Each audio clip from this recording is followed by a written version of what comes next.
What can we learn from the queen of LinkedIn about telling stories for warm robots? Welcome to Tech First with John Koetsier. If you've been around LinkedIn at all, you've probably noticed Goldie Chin. The green hair makes her stand out, but her consistent, calm, positive, and supportive content help you kind of center and ground and feel good about yourself. A couple weeks ago, I spent some time with Goldie on her show, and now she's coming on Tech First to share what she does. Welcome, Goldie. Hello, everyone. And hi, John. I'm so excited to be on Tech First right now. Awesome. Well, I'm excited to have you, and hopefully so is everybody else that's listening and on the podcast later on. Let's start off right here. Why are you the queen of LinkedIn? Oh my gosh. Well, I think it's funny to say Queen of LinkedIn. Huffington Post called me the Oprah of LinkedIn about a few months into me creating video content, which I think we'll go into in a little bit. But I had been creating daily LinkedIn videos, and some of them were interviews. And so I got that nickname, Oprah of LinkedIn. I've also been called the Queen of LinkedIn. I've been called Beyonce of LinkedIn, which is truly a miraculous title. And there have been a lot of nicknames that I've gotten from fans over the years. So you started this, you kicked this off by having what I believe is the longest running daily video show on LinkedIn. Is that correct? Absolutely. So I was one of the first 10, I would say, very active video creators. And of the 10, there is maybe one or two other people who are left who are still regularly creating video content. So when I got into the video beta for LinkedIn, I decided to create one video, and one video became two videos, and then things rolled along from there. You're basically saying that making videos and sharing them online is kind of like tattoos. You can't just do one. I think it's actually, yes, it's a lot like tattoos from my friends who have full, like the sleeves and the back tattoo, and then it starts crawling up the neck. Exactly. Well, let's talk about telling stories. You're a storyteller. You tell stories with video and other ways. Of course, you are also a contributor at Forbes. One of the things I have on my Twitter is that I tell stories with data. Your company is Warm Robots, and you're about storytelling for warm robots, which are, I assume, people kind of like us. What's so special about stories? Wow. Well, I love this question because stories, I think, are magical. Stories are the way to connect something that feels like a dry idea. And of course, John, you do that with data, which I think is amazing. And as you know, I love your articles. But you can connect a dry idea or a dry concept or a brand that has no life to the audience, the people. And that's what I feel is storytelling. I call it the storyteller triangle. Because what you need is you need the person telling the story, you need the audience, but you also need what you're even telling the story about. So completing the triangle is what helps us tell strong stories. Nice. Talk to us a little bit more about that. About creating a story and what you look for, and maybe what even makes a story worth telling. How's that work? Well, I think that we've talked about what makes a story worth telling before. A story that's worth telling, to me, falls into two categories. Either it's a story that's been heard so much, so it could use a fresh retelling, a new version of it that makes sense for an audience. One of the things that I love to do is I love to bring Dungeons and Dragons into B2B marketing. And I know it feels odd for some people when they see articles on personal branding and Dungeons and Dragons, but to me it makes sense because this is such a story-led world in which there's always a leader who spends days, months, sometimes years working on a campaign to build out and let people play. So I think stories fall into that category of, once again, a story that's been heard before, but has been reskinned for a new audience. And then what is everyone's favorite, which is breaking stories, whatever is the newest story that has never been told before. I personally love featuring people on Forbes, especially in group articles of people who have never been on any major publication before, and their story is just being told. And I know that my audience really enjoys that too, because they like being able to discover new people.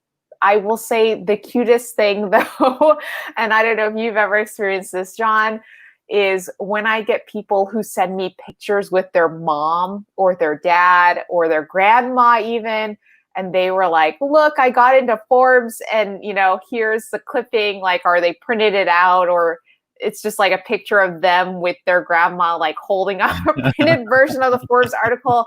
That absolutely makes my day the most, because it's so human. And I think in any part of good storytelling, even when we're talking about Tesla, right?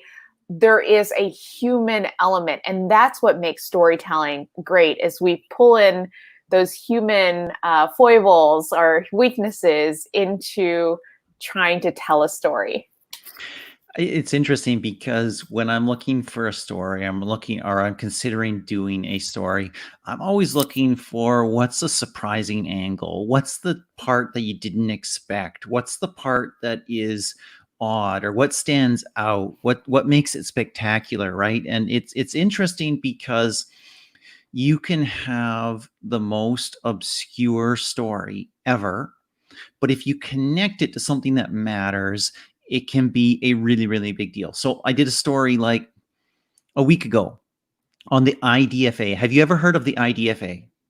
No, I haven't. Good. Okay, excellent. If you said yes, you would have destroyed my whole point right here, and my story would have sucked. The IDFA is the identifier. We rehearsed this before. We did no such thing. The IDFA is the identifier for advertisers. Apple is basically killing, in a sense, and it's got over 600,000 views on Forbes right now. And just because you can find the angle that says, hey, this is the key to an $80 billion industry, right? And so that's one thing that I've done. But what's your strategy for telling stories? And I want to kind of differentiate, because we tell stories in person. We tell stories when we're speaking in public, and you've done a lot of speaking in public and keynoting, other stuff like that. And we also tell stories when we're online, kind of like right now, right? So what's your strategy for telling stories and getting them across? Well, I'm so glad that you pulled out that stories are different with different contexts. So let's do public speaking first, which sadly, both you and I are not doing a ton of right now. I wish we both were. But when I'm thinking about speaking in public with people, I love to have whatever I'm saying be directly relevant to the people that I'm speaking with. For example, last year I did a talk in Romania, and so to a very large group of business folks there, and I wanted to make sure that it was relevant to their market. And when you tell stories, as US centric, of course, as I get to be, I understand that it may not make sense to tell a story in a certain way based off literally physically where I'm from and where I live. So especially in those face-to-face interactions, I want to make sure that I'm telling stories that the audience will understand. And I think that's such an important part. Now, if we want to talk about how I then think about telling stories online, there's so many different ways that I try to do that. Obviously, with my Twitter, with my LinkedIn, with my Forbes column. And to me, each of those audiences are very, very different. So if you follow my Twitter, you're in for a treat because it is a little bit all over the place. But I try to make Twitter very interactive, because I think that is one of the joys of Twitter, is that you can respond back and forth with people. You can you reshare stuff. You can respond to polls. So I like to do very silly polls where you have maybe 3 serious answers, and then the 4th answer is absolutely bananas and has nothing to do with the rest of the answers, because I think it's nice right now in this time to have a little bit of relief. But also, polls are magical in a way, because they help tell mini stories that you are doing your own choose your adventure. And I feel this way about GIFs. someone once called me a gifologist, which You I are a gifologist. You're also a gifaholic. There's a lot of I gift words that we could invent for you. I love gifts in that I have an embarrassingly high amount of gifts of just me floating around the internet in general, on Twitter, on WhatsApp, etc. Because I have You're a very page with giftable. more gifts. I'm very giftable, but also on top of that, I speak GIF. So what I like to do is sometimes I'll open it up to my audience and say, if you send me an emoji, I will translate that emoji into a GIF. Right. Wow. So either that feeling like somebody sent me a hazard sign, and then I sent back Worf jumping over a chair in the middle of an emergency, because that's what he would do, like if he heard the blaring sound. And I think it's fun to think about storytelling that way, how we do visual storytelling, because for those of us who are especially writers, it can be really easy, I think, to get stuck in our heads with our beautiful words. And I love words, but I think there's also so many other ways to tell really cool stories, as well as like beautiful words. There's obviously videos like I did on LinkedIn, and do on LinkedIn. But I think there's also GIFs, which are like short clips. There's so many ways to tell stories. I think it's really powerful when you find the best way for you to tell a story, that you can express yourself really cleanly. I think that's really magical when you can find your best storytelling method. I love that. I really do love that, because the story isn't just about what you're giving. It's also about who you are and where you've been, where you've come from. And one of the things that I really enjoy about you on social is that, in spite of the fact that social isn't always a nice place, social isn't always a supportive, warm, caring, loving space that embraces everybody and loves everything and is very happy and joyful. Social is also a place where people who maybe they've been hurt, or maybe they, for whatever reason, are looking for somebody to also target. And you've been the target of some of that. And yet you consistently share things that are loving, are kind, are gentle, are upbuilding and uplifting. And I thank you for that, first of all. And just talk a little bit about, kind of your journey in what, in how you've come to deliver that sort of stuff. Well, I think a word that is sadly starting to get overused without people really thinking about what it means is empathy. I'm such a huge fan of empathy, because to me, empathy doesn't mean just a new term that has also popped up, virtual signaling, right? I'm going to show you that I care by saying I love everyone, and then there's no heart behind it. There's no feeling or thought behind it. And I know for a fact that quite a few of my followers, especially on different social media platforms, they struggle daily with a lot of different things. And so I want to try, if I can, to address some of those things that maybe resonate with me, so I can explain them, or I can give resources. A tweet that I cut and paste quite a bit and repost is just hotline numbers in the US for suicide awareness, and depression, because I think that's something that people don't like to talk a lot about. But if they're given the resource and then they can take it and address it in their own private time, then it becomes something very powerful. But yes, I think empathy to me is the root of really creating the kind of content that shows care and really has care in it. Because I think you and I both know, and we're not going to name names, of course, because that would be evil. But we both know people who like to pretend that they care. And it comes across to me so flatly, because we're still animals at the end of the day. And I think a lot of us can sense, like on a very gut level, when something feels genuine. It feels like that person really thought about it and really felt that emotion, versus somebody who's just like, I hope you feel better. Buy my link. Or like, click on my link, subscribe now. Yes, indeed. Yes, indeed. I mean, it is challenging, and it costs sometimes as well. there are situations where I've been unfollowed, you've been unfollowed, I'm sure, Yes. or attacked based on who you care about, what you've posted and other things like that. And yet at some point, at some level, you have to take a stand and be who you are. I want to ask you, why did you start telling stories on LinkedIn with video? You were, if not the first, you were in the very first cohort of people that LinkedIn allowed onto the platform to use video. And what motivated you? What did you want to do? So it's so funny when people ask me this, like looking back, because they thought I would know that Had a 3 years master plan. later Come that I on. had this master plan. And I mean, ask people what they do on, oh gosh, I almost said Periscope, but Periscope is still around. It's the other one that's got Meerkat, right? Like Yes. ask somebody who spent their entire lives on Meerkat.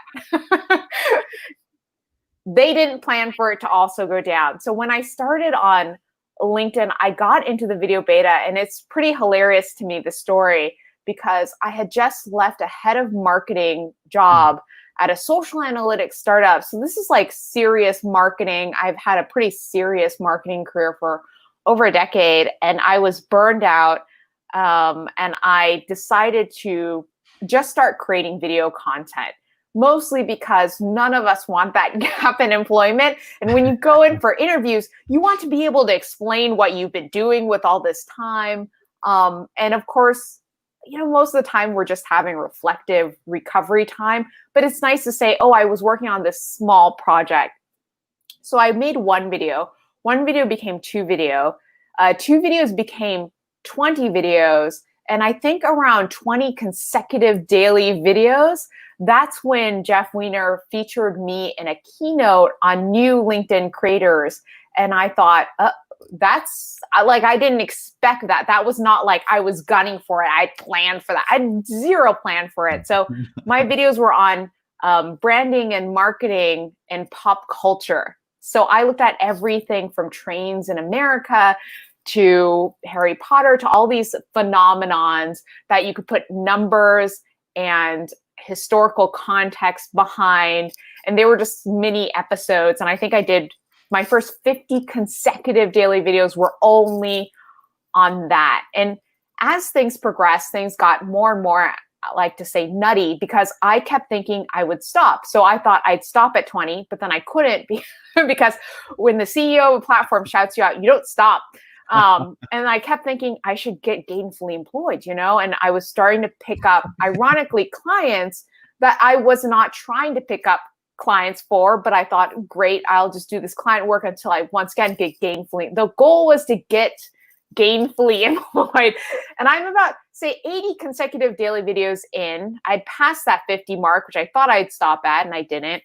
I'm at 80 consecutive daily videos, and I think I'm definitely going to stop at 100. This is bananas. Who does 80 consecutive daily videos? And at this point, I'm shooting and editing them all myself, right? Which for somebody who doesn't do a lot of video editing, or pretty much none before this was not easy. And at 80, I'm sick. It's Halloween, and I upload my daily video. I'm done for the day. And I start getting all these texts, and people are just texting me. They're like, get on LinkedIn right now. And I'm like, guys, don't worry. I already uploaded my daily video. They're like, that's not it. You better get online. So I go online, and I am tagged in this massive post with a ton of comments and likes of the head of video, Peter Roybal, dressed up as me for Halloween. So he bought a green wig. Wow. They made a fake frame, like a LinkedIn video frame. So it looks like a fake LinkedIn post. And he just got a hoodie, which I love. That's usually how trashy I dress. So that's what they did to look like me. And he just had a picture of him like looking into his phone doing a selfie video, which is the format that I was shooting at the time. And he just said, thank you to Goldie Chan and all the other video creators. So there was no mention of any other video creator. It was just me. And that's when I think at video 80, so you have to understand, that's 80 consecutive days. I'm starting to really believe this is something real that I should really put more energy and time behind. At this point, I would say even up to 150 daily videos, it was just purely run by me being obsessive compulsive and just passionate and type A and very stubborn, because the first 3 months, so the first 60 videos I did, everyone said I was an absolute idiot. I have no close friends. This is like, it literally ruined my friendships. I have basically no close friends. Of course I have my like longtime friends, we all do, but no one who is, I would say, like a second tier friend. All of them faded away when I started doing these daily videos, because they thought I was so dumb. And they just kept saying, go on YouTube, make videos on YouTube, go on Instagram, make videos on Instagram. They're like, this will never take off. You can't even monetize. This will get you absolutely nowhere. And it was funny, because my response to that was, I know it won't get me anywhere. So I actually didn't think necessarily it would get me anywhere. But I just said, I'm really enjoying this creative process right now. And I think it's important that I see this through to the end. And I just didn't know when the end was, because there was no playbook. No one had done this before. And I didn't know when the end point was, because no one else had ever tried doing it. And once you get into something that's like a daily consecutive video streak, and you are doing the longest one, I remember, I think around like 100 and something videos, someone else tried to start and they got 40 videos in before they said this was absolutely nuts and then stopped. Because I don't think people understand, like, publishing a real original video every single day of the week, including the weekends, means that you have to give up a lot. Like, there's a lot I gave up on in order to do 2 years, almost 800 plus videos of consecutive edited daily videos, right? Because I love live, and I kind of wish they had started with live, because live would have been honestly a lot easier. Yes. Because of course, like, for those of us who do live really well, we're also still going to go back and edit our live videos and things like that. But live, you just hop on and then you're live and then you're done. And these were videos I was editing graphics. I was like learning graphics editing. I was doing lower thirds. I was sometimes doing subtitles. Like, this was not just, let's just hop on and the whole video took me 5 minutes to do. Like, and also the platform, because it is consistently in beta, and at the time it was definitely in beta, I remember there were days where it take me 4 or 5 hours to upload a single 1 minute video, 5 minute video. Wow. Yes, but I had to do it or else I'd lose that streak. I like to say this, there was never a plan B in my life. For 2 years, there was no plan B. There was only plan A. So I remember being on a flight between LA and London, and that's a long, that's a long flight, as you know. And I was panically trying to upload a video because it wouldn't upload. And I'm like, I have to get it before it's midnight my time, Pacific Standard, because that's the barrier that I set for myself. And I remember being so panicked. I remember another time I'm literally running down the gangway to get on the plane because another like very beautiful, like 5 minute video that I took a lot of time to edit was not uploading. I shot a 20-second video of me running, trying to upload on my laptop. And then I just set that to upload too. And of course, guess which video uploaded? This really hilarious, slightly embarrassing, but so human, right? Video of me attempting to upload. And it's like, it's a video from my iPhone of my laptop with the little thing, like looking like the bar is like slowly crawling towards uploading. That's the video that made it onto LinkedIn before the plane took off. And I still fulfilled my daily video content. And you know what? My life would have been so much easier if I had just done bite-sized videos like that for the rest of the 799 videos.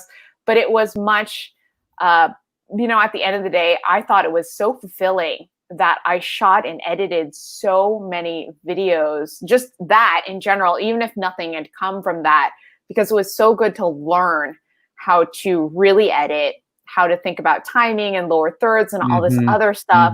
That's honestly very helpful right now for me when I'm doing a lot of video talks and things like that. But as you know, John, things changed for me in my life quite a bit after this time, naturally because now suddenly I was a known entity. Yep. People were flying me all over the world to speak. This was not something I did before, too. I think a lot of people think I was always like speaking on stages around the world. That's absolutely not true. So before 3 years ago, I was never a public speaker. And I suddenly became somebody who's speaking to thousands of people as an authoritative expert in a field and, running panels, which I love to do, moderating panels, and all of that fun stuff where you're engaging in a very public way with people. And then Forbes asked me to write a column, which is a really rare occurrence, apparently, because most people pitch Forbes and ask. Yes, it is. So Forbes was just like, they greased my ego by making me, I forget what the title was, but it was something that felt quite made up. It was like a Forbes scholar or something. So I was a Forbes something magical for a year or half a year. And then half a year in, they're like, so how would you like to write a column? And I'll be totally honest, I pitched them something and they said no, and then they assigned me. So people think, I don't want to take credit for this. People think that I came up with this swim lane. Forbes literally assigned me, which I think is also rare. They said, you are absolutely the personal branding and storytelling expert. Throw a couple of those words and make your own swim lane, but you literally have to have the words personal branding and storytelling. And we want you to write about that. And to be totally honest, my brain, right? Because I didn't know that I know how to write because I've had 10 plus years of writing in-house behind the scenes, but I didn't know that other people would trust that I knew how to write because at that point, everyone thought this is just some girl who makes videos. Can she string together 2 sentences?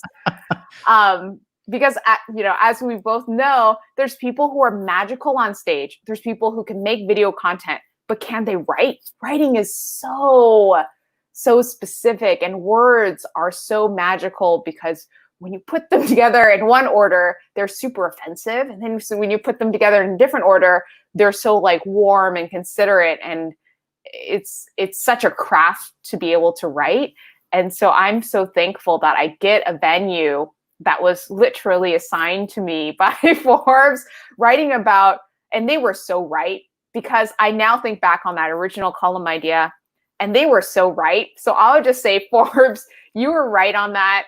Thank you for making me write about the subject that I now write on, because it's so fun to write about personal branding and storytelling. And they're absolutely right. It's exactly my wheelhouse. It's exactly the 2 subjects I care about. Well, it's super interesting. And Amber's chiming in saying, loving this energy. It's amazing. Amber, I heart you. Exactly. I could turn off this video and just let you go because that's what you do. But I mean, there's such amazing stuff in what you're saying, right? I mean, we don't always recognize ourselves, even if we're great storytellers, how to tell our story. Sometimes we need somebody else to come in and say, that's what you are. That's what you do. That's how you work. And sometimes our filter, we're looking out, right? Right. And then somebody looks at us and tells us, and of course we get lots of people who look at us and pigeonhole us or put us in the wrong spot, but sometimes it's just magical and it works and you figure it out and it's incredible. So that's amazing. The other thing that was interesting, what you said, was the power of streaks. The power of streaks is amazing. And I have one kid who uses Snapchat, and I mean, he will not go to bed until his streaks are done. I mean, like, he cannot lose these streaks. I'm pretty sure at one point he had streaks for like over 2 years or something like that. I mean, the power of streaks to keep you doing something is incredible. The other thing, I love that C word, consistency, right? Yes. I think consistency is so helpful and important for personal growth. Yes. And sometimes just for being on Snapchat with your friends. Exactly. The other thing is that's really interesting, and this isn't the case all the time, obviously, because people fail. It's a reality, and we fail, right? And we try something, doesn't work. But what I love about your story is you did something, and it was hard. It cost you some friends. It cost you some relationships. It was challenging. You persisted. You didn't have I'm going to monetize this way.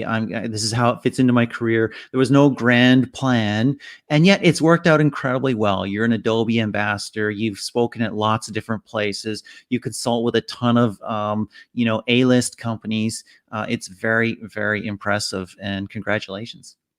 Thank you so much, John. And I have to say, of course, to be the corny person, I am so, so thankful for it, because it has introduced me to amazing people like you, because we probably wouldn't have met, right? No, we If wouldn't I have. wasn't so present. And there's so many amazing people, just like humans, that I've been able to meet because it's given me access and a platform and a place of, I think, authority, which is actually very helpful to meet people from, because you're meeting at a much more equal level, Mhm. instead of that Mhm. person that's a fan who's like asking for a favor. You're meeting people at their level. There's somebody very famous I know, and I'm not going to mention his name, but everyone else was dying when they met him, and he spoke at the same event at me, and I just, he seemed like he was having a really tough day. And so I met him at his level instead of being a fan, because people were like,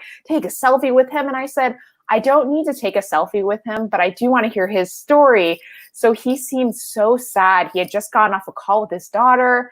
And I just gently nudged him, and I was like, hey, are you doing okay? Like, what's going on with your life? And we had this super heart to heart moment. He cried. Like, and Wow. that wasn't the point, right? I wasn't trying to get that to put into a GIF of us like interacting and having a moment, because it wasn't performative.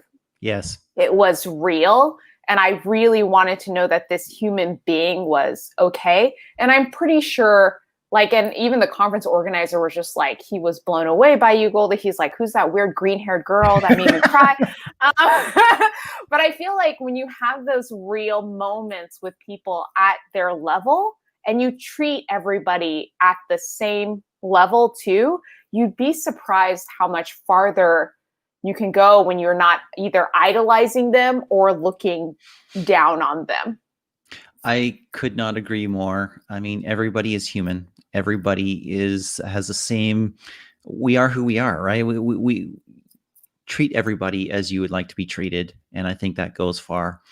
I have to end with this. I call it the world famous. It's not world famous, but I call it that. I'm speaking it into being. The world famous TechFirst 10 and 5 is 10 questions, 5 minutes, all about tech. Are you ready? Ready. Let's do it. Favorite piece of tech gear in your house? Oh my gosh. It's probably this. I'm like reaching over. Ta-da! It's one of my Nice. circle lights. Awesome. Can't do without it. Tech that you wear. Oh my gosh, tech that I wear. Can I count my my headphones, because I You live in can them? I would count your say headphones. headphones are AirPods, because I absolutely live in them. Awesome. Excellent. Android or iOS? iOS. Okay. EV or gas or none of the above? Currently, none of the above, but if I was to, EV. Okay. Excellent. Mac or Windows? Mac. I know the answer to this one because you've mentioned a few times the question is GIF or GIF, and you said GIF, so you are right. You win the prize. Guys, Excellent. please. Exactly. It's in the mail. John, Favorite? don't lie on your own I podcast. know. Shoot. Favorite guilty pleasure app? Oh my gosh. It's, you know what? It definitely is Hearthstone. I love playing Hearthstone. It's a card game. It is very dorky, and it is great. Awesome. No worries. Excellent. You are allowed to have one guilty pleasure, maybe two. Do you want, if you buy a car, do you want a self-driving car, or do you want to drive yourself forever?